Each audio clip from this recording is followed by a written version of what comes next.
All those teams are again supporting the Columbia Accident Investigation Board. So that's how we are organized. As you can imagine, yesterday, all these different elements were coming together, and I'm proud of the men and women that under difficult circumstances were able to organize, communicate, relocate, plan their activities to the point where today we're becoming very organized, very supportive of each other, and working together very well.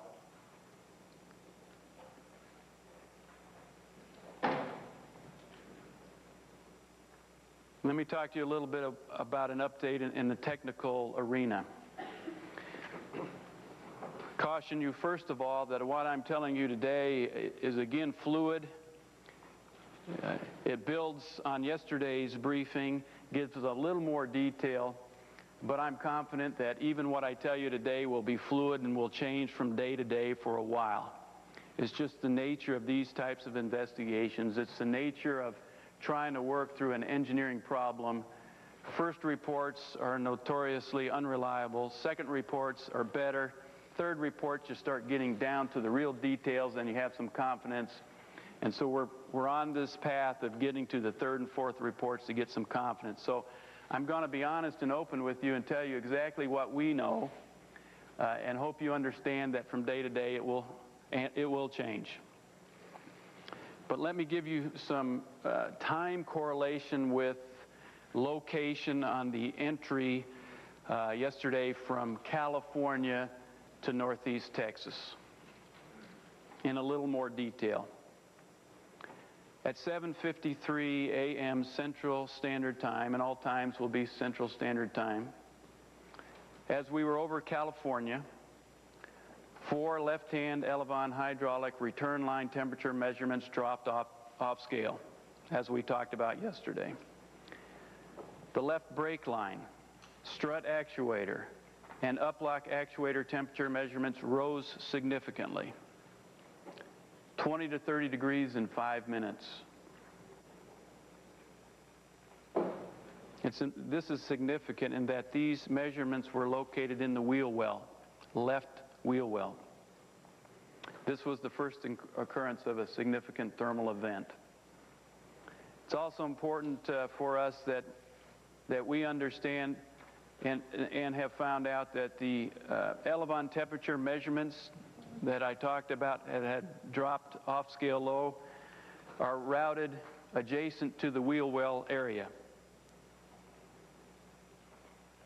At 7:54, we were over eastern California and western Nevada. At this time, the mid-fuselage left bond line temp showed unusual temperature rise.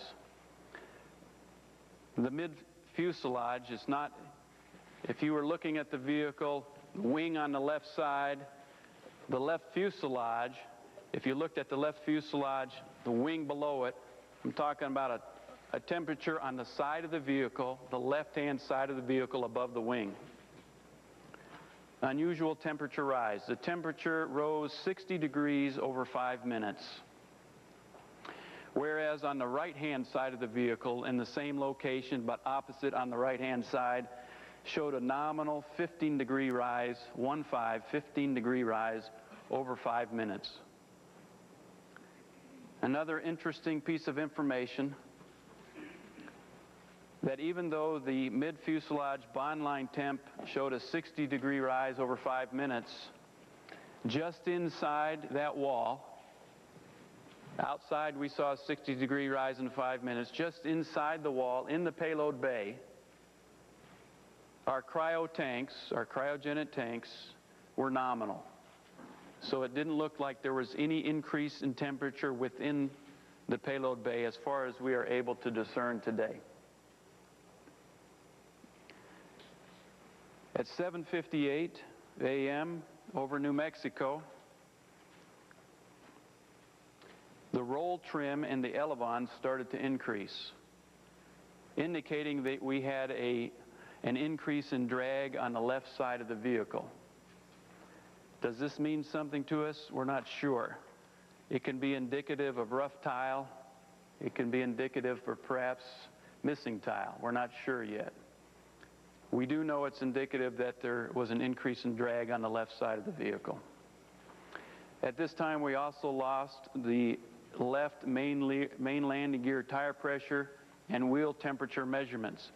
We're fairly confident that this loss of information was measurement related and not loss of the tires themselves, because the measurements were staggered in their loss.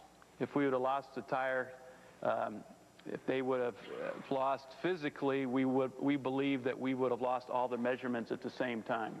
But that didn't occur. We lost the measurements in a staggered fashion, so it indicates to us that it was instrumentation rather than a physical loss of the tire. At 7:59 a.m., we were over West Texas. Again, we see an increase in the roll trim as indicated by Elevon motion,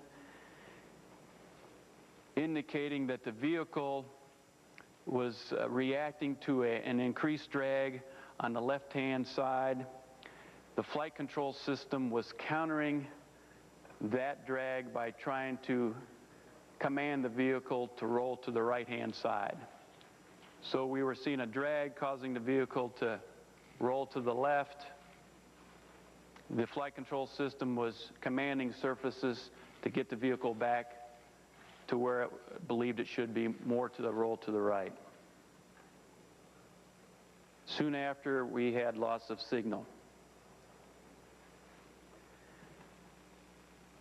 We do believe that there is additional information to us, another 32 seconds that we believe if we go into our computer system on the ground that we can pull out additional data in the neighborhood of 32 seconds after the point yesterday where we lost signal, and that may give us additional information about what happened subsequent to that time.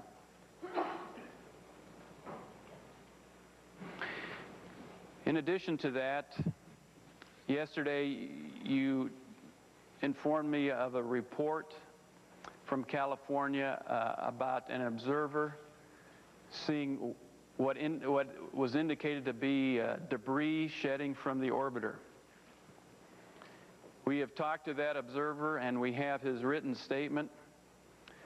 We believe that is important to us because we are trying to correlate what that observer experienced and saw with the timeline that I just related to you. And during the coming hours, overnight and tomorrow, we're going to overlay his report with what the data shows to us, and hopefully the two of them will help us piece together a path that we think might lead us to the cause. Again, very early in our analysis, and we're still poring over a lot of data. So bear with us as we go through this effort, and bear with us as we report to you, because it's going to be fluid and it's going to change, and it's certainly possible that we'll contradict ourselves from day to day. That's just the nature of what we have to go through right now.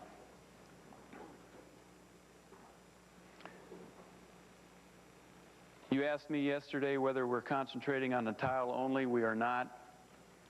There are other areas. We're looking at structure.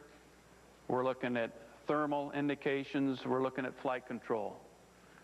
And as we bury down into the data, we're getting more and more information that will help us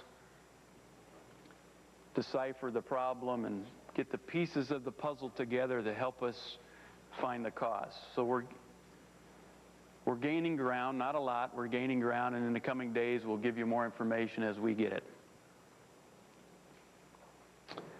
At this point,